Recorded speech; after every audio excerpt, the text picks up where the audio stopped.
नमस्कार मु मदन किशोर पुणी आपण मानक स्वागत करुछि। ए दुनिया रे किछि लोक कहन्ति जहाँ भाग्य अछि ताहा ही मिलिबो, किंतु अन्य पक्षे किछि लोक कहन्ति भाग्य बोली किछि नाही। मनुष्य जेमिति कर्म करे सेमिति तार भाग्य निर्माण हुए। कौन मनुष्य प्रकृत रे तार भाग्य को परिवर्तन करि पारिबो? कौन से चाहिए ये सब संभव कि? आउ जुग जुगर यही प्रश्नटी अंधारे रही। प्रकृत रे भाग्य बड़ ना कर्म बड़? कर्म माध्यम रे भाग्य को परिवर्तन करि हेबो कि नाही? आसंतु गौतम बुद्धंक सुंदर कहानी माध्यम रे ये प्रश्नर उत्तर आमे जानिबा। यही कहानी गोटे सुंदर कहानी जहाँ प्रत्येक मनीष ये युव समाज शुणा बहुत जरूरी। जेतेबेले गौतम बुद्ध जन्म नेले से राजा पुत्र बहुत खुशी रे सारा देश नाची उठिला। राजा मध्य बहुत खुशी थिले, किंतु सही खुशी मुहूर्त रे राजा ज्योतिष जी कि से देशर सबुठार बड़ ज्योतिष से गोटे दुखद समाचार देले। कहिले राजन ये जो पुत्र जन्म होइछि ता आयुष बहुत कम अछि, यार भविष्यत रे बहुत खराब जुग रही। राजा विश्वास कले कारण से राज ज्योतिष से पचारिले आमे यार समाधान कौन करिबा, ये पुआ को केमिति आमे बंचाइबा। से कहिले जदि पुत्र को बंचाइबार अछि आपण को गोटे बड़ जीव को बलि देवार अछि।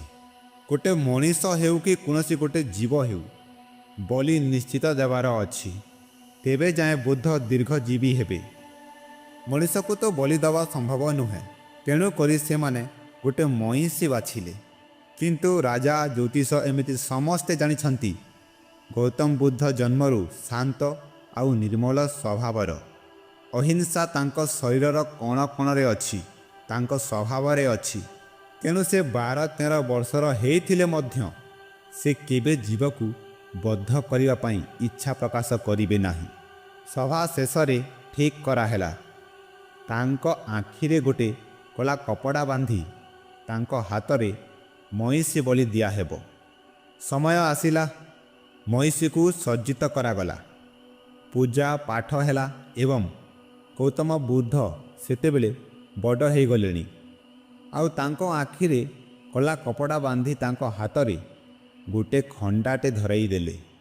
पूजा पाठ सईला परे बुद्धं को कहिले, बाबू खंडा को टेकी तलकू प्रहार कर।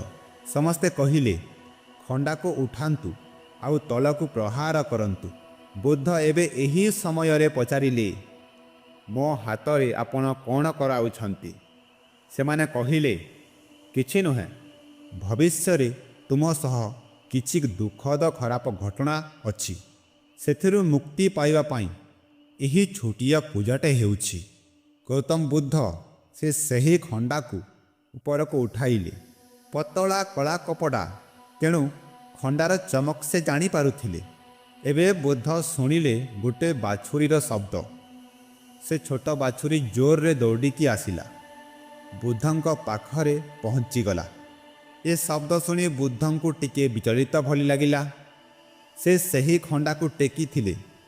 खंडा तलकू कले आउ निज हाथ रे आखि पट्टी को खोलिले। आउ जेमेती एही दृश्य को देखिले तांको आत्मा कांदिला। आउ बुद्धंक हाथ रे थिला गोटे चमक खंडा। आउ से जो महिषी को हाणिबा को जाउथिले ता पाखरे छोट बाछुरी मध्य छिड़ा अछि, आउ निज मां को क्षीर पिउछि। ये सब देखिला परे बुद्ध सही खंडा को फेंगी देई कांदिबारे लागिले। आउ कहिले, मोर जीवन चलीजा पछे मु कौनसी जीवर प्राण नहीं पारिबी नाही। एतिके कही से खंडा को फेंगी देई पलाई आसिले। जेते लोके थिले समस्ते बुझाइबा चेष्टा कले, बुद्ध तमे जने राजपुत्र, आउ तुमर जीवनर अधिक मूल्य मध्य तुमको बंचिबा को पड़िबो। आउ एही महिषी को बलि दबाको ही पड़िबो, कारण तुम जीवन प्रति प्रश्न अछि, दुख अछि। बुद्ध अन्यर कथा न शुणी फेरी आसिले। आपण माने समस्ते जानिछंती କ'ଣ ବୁଦ୍ଧଙ୍କୁ ମୃତ୍ୟୁ ପ୍ରାପ୍ତ ହେଲା କି? ଓଲଟା ସେ ଆତ୍ମଜ୍ଞାନ ପ୍ରାପ୍ତ କଲେ। ଏହି ବିଶ୍ୱର ଜ୍ଞାନର ଅବତାର ଅହିଂସାର ଅବତାର ହିସାବରେ ସାରା ବିଶ୍ୱରେ ନିଜକୁ ପ୍ରତିଷ୍ଠିତ କଲେ। ପ୍ରଶ୍ନ ହେଉଛି ଯେଉଁ ଜ୍ୟୋତିଷ ଯେ ସେ ସେହି ଦେଶର ସବୁଠାରୁ ବଡ଼ ଜ୍ୟୋତିଷ, ଯିଏ ଥରେ ବୁଦ୍ଧଦେବ ଜନ୍ମ ହେଲା ବେଳେ ସେ ତାଙ୍କ ପାଦକୁ ଦେଖି କହିଥିଲେ, ଇଏ ଦିନେ ନା ଦିନେ ଏହି ବିଶ୍ୱର ମହାନ ଗୁରୁ ହେବ, ଅଳ୍ପ ବୟସରେ ବହୁତ କିଛି କରିବ। ଆଉ ସେହି ଜ୍ୟୋତିଷ ମଧ୍ୟ କହିଥିଲେ ଏହି ବୁଦ୍ଧ ପିଲାର ଆୟୁଷ ବହୁତ କମ୍। କିନ୍ତୁ ତାଙ୍କ ଭାଗ୍ୟ କେମିତି ପରିବର୍ତ୍ତନ ହେଲା? ସମସ୍ତେ ଏହି ଜିନିଷକୁ ଭାବିବା ଉଚିତ। ଆମେ କୌଣସି ପରିସ୍ଥିତିରେ ଯଦି ହାରିଯାଉ କି ଆମ ଜୀବନରେ କିଛି ଅସୁବିଧା ଆସୁଛି, ଆମେ ତୁରନ୍ତ ଭାଗ୍ୟକୁ ବିଶ୍ୱାସ କରିଛନ୍ତି, ମୋ ଭାଗ୍ୟରେ କିଛି ମିଳୁ।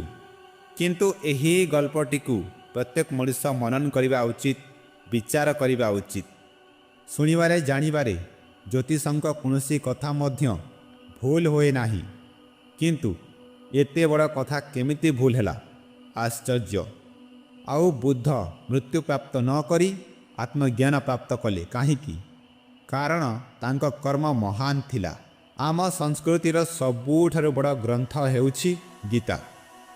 ସେଥିରୁ ମଧ୍ୟ ଭଗବାନ ଶ୍ରୀକୃଷ୍ଣ କହିଛନ୍ତି, ମଣିଷର ଭାଗ୍ୟ ତା'ର କର୍ମ ହିସାବରେ ହେଇଥାଏ। ଯେଉଁ ମଣିଷ ଭାଗ୍ୟର ସାହାରା ନିଏ ସେ ସବୁବେଳେ ଦୁଃଖ ପାଏ, କାରଣ ସେ କର୍ମ ବିମୁଖ ହୁଏ। ଯେଉଁ ଲୋକ ଭାଗ୍ୟର ସାହାରା ନିଏ ସେ ମଣିଷ ଧୀରେ ଧୀରେ କର୍ମଠାରୁ ଦୂରେଇ ଯାଏ। ଆପଣଙ୍କ କର୍ମ ଅନୁଯାୟୀ ଆପଣଙ୍କ ଭାଗ୍ୟ ନିର୍ଦ୍ଧାରିତ ହୋଇଥାଏ, କିନ୍ତୁ ଆପଣଙ୍କ କର୍ମ ମହତ୍ଵ ହେବା ଉଚିତ। ଆମେ ଖରାପ କର୍ମ କରି ଭଲ ଫଳର ଆଶା ରଖିବା ଭୁଲ ଅଟେ। ଆପଣ ଯେଉଁ ଗଛ ଲଗାନ୍ତି ସେହି ଗଛର ଫଳ ହିଁ ପାଇବେ। ଆଉ ମଣିଷ ଯେମିତି କର୍ମ କରେ ତା'ର ଭାଗ୍ୟ ସେମିତି ହିଁ ଆସିଥାଏ। ଆଉ କର୍ମ କେବଳ ହସ୍ତ ଦ୍ୱାରା ହେଉଥିବା କର୍ମ ନୁହଁ, ମଣିଷର ବିଚାର ଭାବନାରେ ଯାହା ବି କରୁଥିବା ସେ ଜିନିଷ, ସେଇଟା ଗୋଟେ ବହୁତ ବଡ଼ କର୍ମ। ଦେଖନ୍ତୁ, ଆପଣ ଯାହା ଭାବୁଛନ୍ତି କାହାର ଖରାପ ଭାବୁନାହାନ୍ତି ତ? ଇଏ ମଧ୍ୟ ଆପଣଙ୍କ କର୍ମ, ଏଇଟାକୁ ନିଶ୍ଚିତ ଧ୍ୟାନ ରଖିବେ। ଲୋକେ ଏହି କର୍ମକୁ ଭୁଲି ଯାଆନ୍ତି ଆଉ କେହି ଦେଖୁନି ଭାବି କୁଟ କପଟ କରନ୍ତି ନିଜ ଭାବନାରୁ, ନିଜ ବିଚାରରୁ। କିନ୍ତୁ ଈଶ୍ୱର ପ୍ରତ୍ୟେକ ଲୋକଙ୍କ ଭିତରେ ଅଛନ୍ତି। କେବେ ଏହି କଥା ବୁଝିବେ କହିଲେ? ତେଣୁ ଭଲ ବିଚାର ରଖନ୍ତୁ, ବାଣୀ ଭଲ କହନ୍ତୁ, କାରଣ ଏହି କର୍ମ ଦ୍ୱାରା ହିଁ ଭାଗ୍ୟ ନିର୍ଦ୍ଧାରିତ ହୋଇଥାଏ। ଏହି ବିଶ୍ୱରେ କେହି ଭାଗ୍ୟ ଆଉ ଭବିଷ୍ୟତକୁ ଜାଣେ ନାହିଁ।